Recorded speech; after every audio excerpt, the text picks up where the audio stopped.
So hello students, so now we'll be discussing very useful examples and exercises for your board examination, the questions which are very frequently asked in your examination, and this will be of course very useful for you to get good marks in your board examination, right? So chapter wise we'll solve the examples, exercises, and also the important theories we will discuss of each and every chapter, and after studying this important theories you will get some confidence and you will pass the exam with good marks, right? Let us start with chapter number 1, electric field and electric charge and electric field, right? This is example 1.8 and of course it is very frequently asked in your board examination. See, the question says an electron falls through a distance of 1.5 centimeter in a uniform electric field of 2 into 10 raised to 4.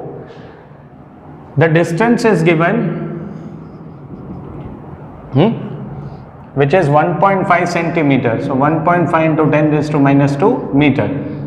And electric field is uniform and the value of electric field is 2 into 10 raised to 4. Okay. Fine. The direction of electric field is reversed, keeping its magnitude unchanged, and proton falls through the same distance. Okay, first electron is allowed to fall in an electric field. The value of electric field is given and the distance through which the electron falls is also given. Then the question says the direction of electric field is reversed. That means afterwards electric field will be in this direction. Okay, keeping the value same. So the value of electric field is again 2 into 10 raised to 4, and now a proton is allowed to fall freely. So you have to compute the time of fall in each case. Contrast the situation with that of free fall under gravity. See, first they are saying you to calculate the time taken by electron and proton to come down, right? So in the question it is given that electric field is same, constant in both the cases, right? First, electron is negatively charged, this is negative, they will repel, electron will come down, so you have to calculate the time taken by electron to come down, and then the direction of electric field is reversed, and now proton is positively charged, so they will repel and proton will come down. So you have to calculate the time, compute the time, and then you have to compare it with the gravity. Okay, see, since it is a case of a free fall, right, that means this electron or this proton will be coming down with constant acceleration because say first of all initial velocity is 0, so that is V0 is 0, right? What is force on charge when placed in an electric field? QE. F is equals to QE. So F equals to ma, which is equals to QE. So acceleration is QE by m. Now charge of electron is constant. The value of electric field itself is given a constant. Mass of electron or proton will remain constant. So as a whole, this term is constant. That means acceleration is constant. Clear? So when acceleration is constant, always will go for the three equation, either of the three equation. V equals to V0 plus AT, D equals to V0T plus half AT square. So one thing is sure that yes, in our case the acceleration is constant. So we will use any of the three equations, right? Okay, now V0 is given as 0, distance is given 1.5 centimeter. So we will use the equation D equals to V0T plus half AT square. From that we can calculate the time. Okay, so D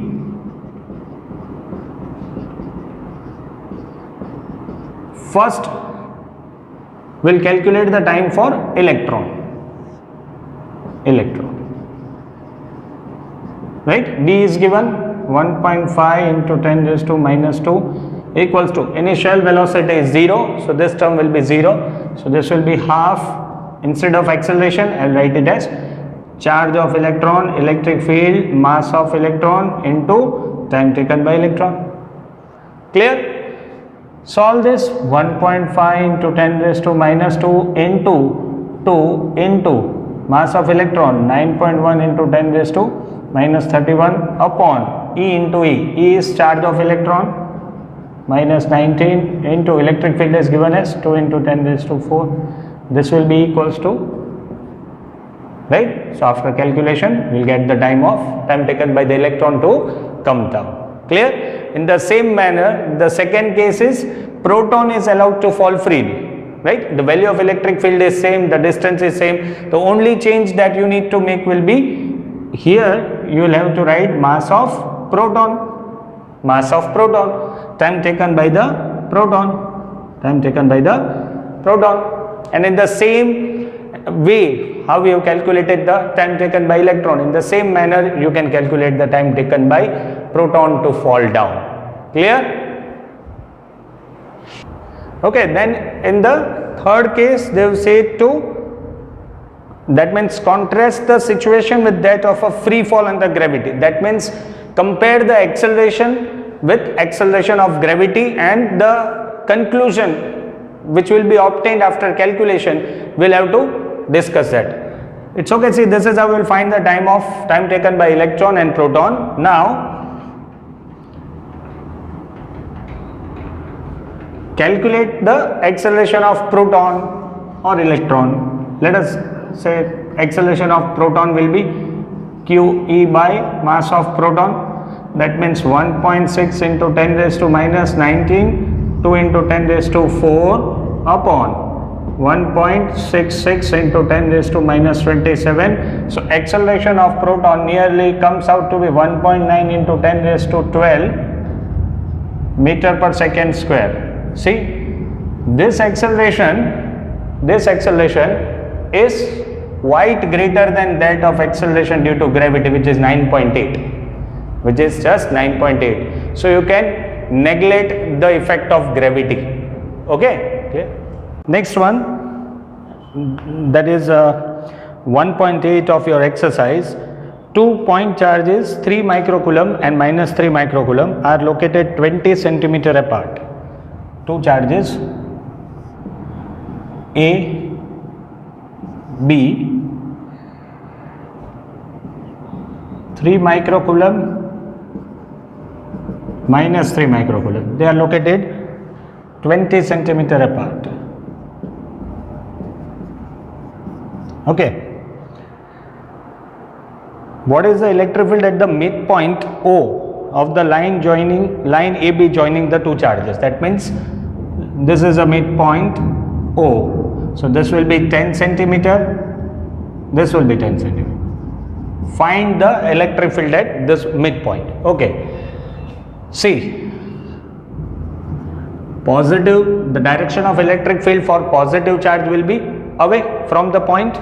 That means the electric direction of electric field for this charge A will be away from O, and B is negative charge. So the direction of electric field at O will be towards itself. Clear? The direction of electric field for a negative charge will be towards itself. So both the electric fields, because of A and B, are in same direction, so can be added up. Electric field at O will be electric field because of charge placed at A, because of charge placed at B. Don't forget to put a sign of vector. So this is a point charge. So what is the formula to calculate electric field for a point charge? KQ by R square. So this will be KQA by R square. R square, that is 10 centimeter. So 0.1 square, 0.1 meter, plus, you don't have to place a negative sign over here because already you have considered the direction and you have placed a sign. Okay. So this will be simply magnitude wise Q of A and Q of B, they are having the same values. So this can be written as 9 into 10 raised to 9 into 3 into 10 raised to minus 6, 0.1 the whole square, plus 9 into 10 raised to 9, 3 into 10 raised to minus 6 upon 0.1 the whole square. This will be the net electric field at midpoint. Clear? Now they are asking in the next portion that if a negative test charge of magnitude 1.5 into 10 raised to minus 9 coulomb is placed at this point. So now you are placing a charge whose magnitude is 1.5 into 10 raised to minus 9 coulomb. Okay, so what is the force experienced by that test charge? So we already know that force is equals to charge into electric field at that point. Charge of 1.5 into 10 raised to minus 9 into the electric field, which you will get after calculating this. You will have to substitute the value, that's it. So this will be the force on this charge placed at point 2. Clear? Okay. See, in example exercise 1.10, the question is an electric dipole with dipole moment 4 into 10 raised to minus 9. Dipole moment is given 4 into 10 raised to minus 9 coulomb meter is aligned at 30 degree with the direction of uniform electric field. Dipole is aligned at 30 degree with uniform electric field of value 5 into 10 raised to 4. The value of electric field is given. You have to find the magnitude of torque acting on a dipole. You have to calculate the magnitude of torque. Fine. See, the question itself says, let us take the electric field in this direction, right? So this is electric field, dipole is placed this way, minus q plus q, this will be dipole moment P, right? Dipole moment will be from negative to positive. The angle between P and E, this is given as 30 degree. Clear? Okay. So positive charge will experience a force QE in this direction, negative will experience a force minus QA in opposite direction, right? So you will have to draw this diagram and then you can use this formula. Torque is P cross E, right? So magnitude wise torque will be P E sin theta. P is 4 into 10 raised to minus 9, electric field is 5 into 10 raised to 4 into sin 30, right? So this will be 20 into 10 raised to minus 5 into 1 by 2. So that is 10 into 10 raised to minus 5 or 10 raised to minus 4 Newton meter. Don't use the unit joule over here. Torque, the unit of torque cannot be written as joule. Clear? So use Newton meter. If you will be using joule, half mark will be deducted. Clear? Exercise 1.11. A polythene piece rubbed with wool is found to have a negative charge of 3 into 10 raised to minus 7. When a polythene is rubbed with wool, is having a negative charge. So polythene is acquiring a negative charge of 3 into 10 raised to minus 7. Negative charge. Okay, you have to estimate the number of electrons transferred from which to which. Okay, and is there a transfer of mass from wool to polythene?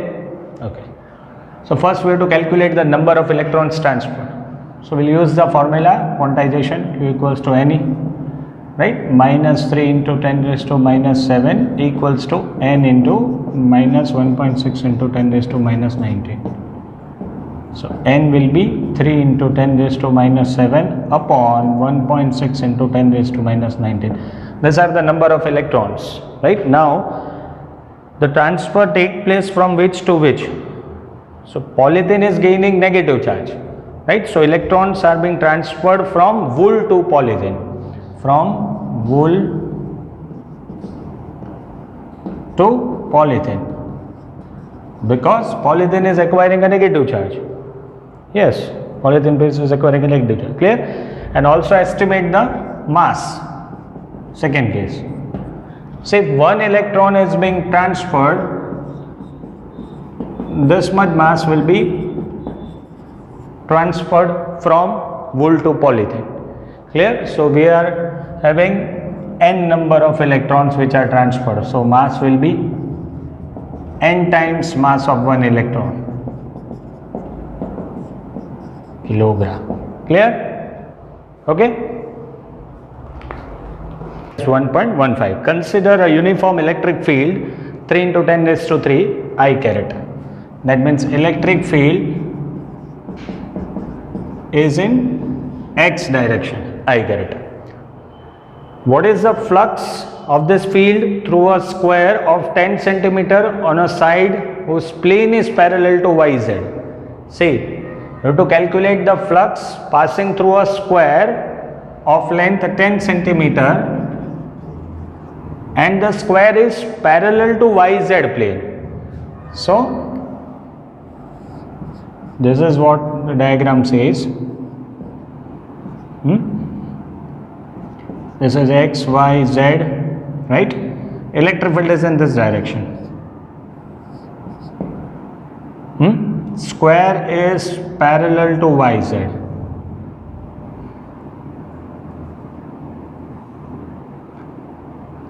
So your square is parallel to yz. Clear? And the length is 10 centimeter. That means 0.1. So the area vector will be, the area vector of this square will be in this direction, right? It is parallel to plane yz, right? So the area vector will be towards x. Fine. So to find the flux passing, okay. Flux is dot product of E and A. So it is E, A. See, in our case, E and A both are in same direction. Both are in same direction. So the angle between them will be 0. So A dot B will be AB cos 0. So E is 3 into 10 raised to 3 I caret, right? Area 0.1 into 0.1, 10 raised to minus 2 I caret. It's in x direction. So this will be 30. I dot I will be 1 and unit will be Newton meter square by Coulomb. Clear? Now, also, what is the flux through the same square if normal makes an angle 60 degree with x-axis? Okay, so this was your first case. In second case, they are saying normal is in this direction and electric field is in this direction, right? So it makes an angle 60 degree. Okay, so now the flux will be same, E dot A, E A cos 60, right? Cos 60. So that is 3 into 10 raised to 3, 10 raised to minus 2, cos 60 is 1 by 2. So this will be 30 by 2, 15 Newton meter square by Coulomb. Clear? Right? So we had discussed the important sums, that means exercises and examples, right? Okay, so then we'll discuss the important theories of this chapter in the next video.